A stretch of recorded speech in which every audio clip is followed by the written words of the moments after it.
Good morning, mahal ko. Happy second monthsary. Second monthsary na pala natin. Ang bilis ng panahon, no? 2 buwan na always kulitan. 2 buwan na always lambingan. 2 buwan na always asaran. 2 buwan na always awayan. 2 buwan na always tampuhan. Pero higit sa lahat, 2 buwan na always nagmamahalan. Sorry kung minsan inaaway kita. Mahal ko, ikaw ang pinaka-the best na meron ako sa ngayon. Pinaka-the best na dumating sa aking buhay.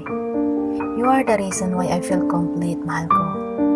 I'm so blessed to have someone like you in my life. Mahal ko, you are the reason kung bakit ako masaya.